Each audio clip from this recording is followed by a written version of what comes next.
Okay, Riley wants a meadow of flowers, and so we're going to just put some different colors of flowers on here. Let's say we've got a little bit of yellow flowers in here. Now, a good trick to getting brightest colors possible is putting a transparent layer of color over whites. I'll have a brighter yellow, a brighter red, a brighter everything if I do that. So since I want to try to maximize this, I'm just going to put a very watery layer of this yellow over the white. I'm going to do the same thing with red. And if I was doing an extensive painting, I would put white flowers in place or put white highlights in place and then go over them later after it dried, but I don't have time in this painting. So what I'm going to do is just do thin layers of my bright colors so that I can have lighter color, and then I don't have to go as dark with all of my greens and everything to get these to look like bright colored flowers, because red is not a light color, it's a dark color. So to get it to be light, I can just layer it over the top of white. So now I've got light red here, and I'm going to use some water to make some really light highlights here. It does not yet look like flowers, I know. And then we're going to put some more. We could probably put yellow in without layering it over the white, but the red, this is the most helpful thing with the red. Okay, then we'll do some purple flowers too. Let's do some purple in here. How about a little patch of purple right here? And so you can see how dark of a color that is. It's going to be much more of a light purple if I just layer it over pure white. Then I don't have to go nearly as dark on my colors to have all my purple flowers. All right, so now I've got my brightest possible colors to get the translucent look of flowers. So I've got yellow flower here. We'll put more yellow flowers in the close part of the picture. But for now, here, let's do a patch of purple flowers out here, a little patch out here. So this is perspective. I just flatten all the shapes as it gets further and further away. Like this, and I've got this white showing through to create the brightness. All right, now what I want to do is start putting my greens in place. So I'll put yellow here, and I'll take a little bit of blue and black, just like I did before. I've got yellow and blue to make a bright green, and I'm just going to start making patches of green, and these patches of green are going to be more and more in these horizontal lines the more they get further away. So remember, this is not the way I would always paint flowers. This is just a quick way for me to get those bright colors in place on an already dry white surface. So now watch what happens when I put tiny bits of black in this green. I get these nice dark shadows. Putting black here, and now my flowers are going to look bright and illuminated by the sun. If I don't have a green that's dark in comparison to those, they're not going to look real bright and illuminated. So this is what I do. This is why in another more extensive, longer painting where I had more time, I would maybe paint the flowers with a light color first, then do layers over them, or I would just make a darker picture. Oil paints are real good for that. I always felt like you could get darker colors with oils and then just shine a brighter light on it.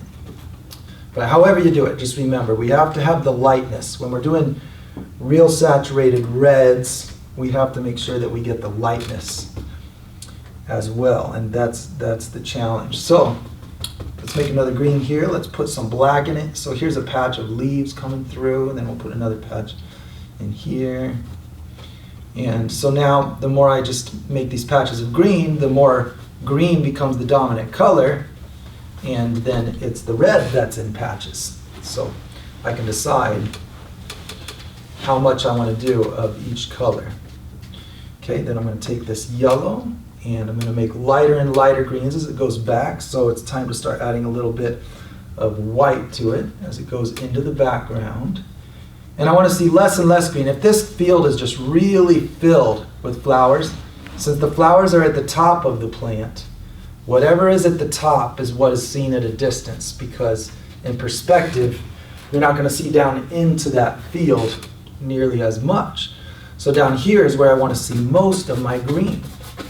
This is where I want to see all the shadows. So I'll put the most green here. Let's go yellow. Does anybody have another yellow that I could borrow? I keep forgetting to refill my paints. Do that. There's some blue. Make green here. Let's put more yellow in here. So whatever kind of leaves are on these flowers, I'm just trying to make an impressionistic version of them. Putting a little bit of black shadow in my green. Thanks a lot, Jay.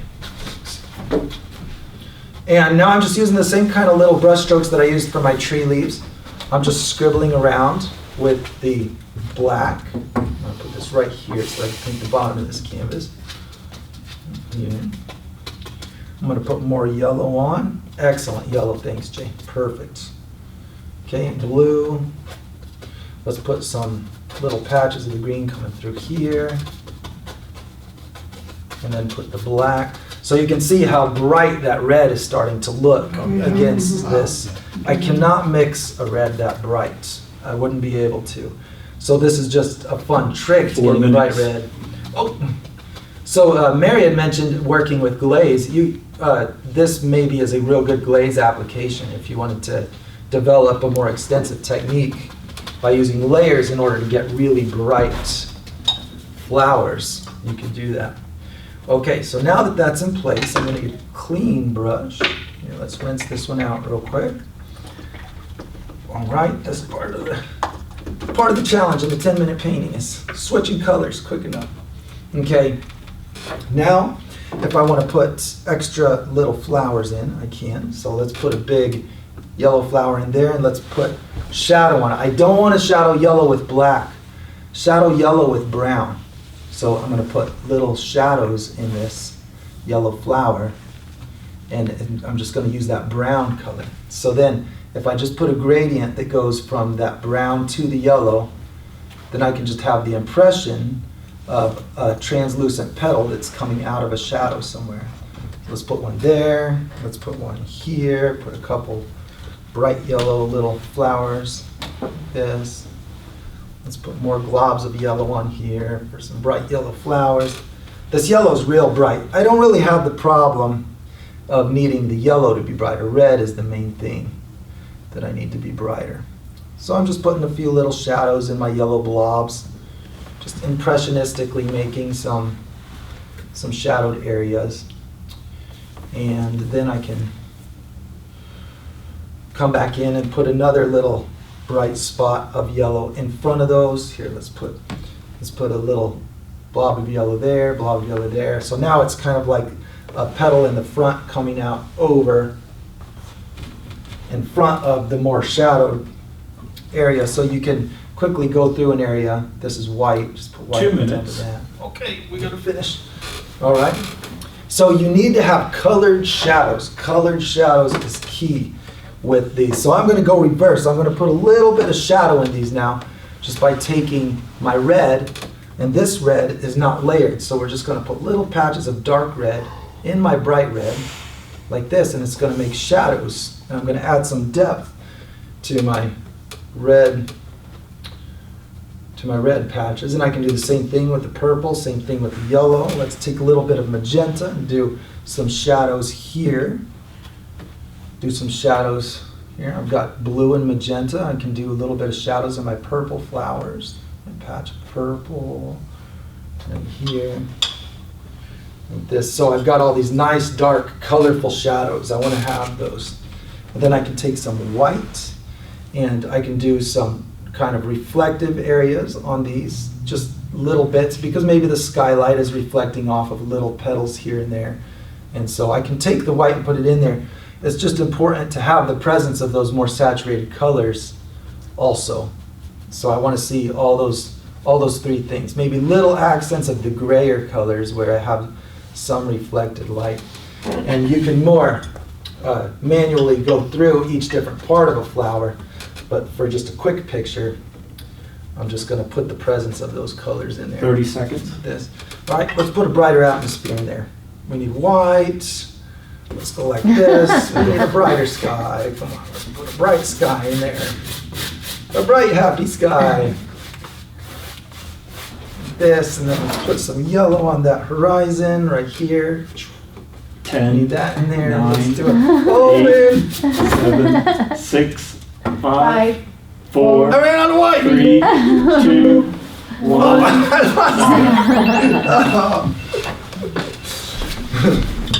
Okay. I'll finish this up so it's a little more complete looking painting.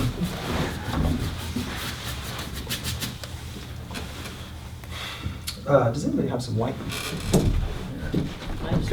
I could just use that little sample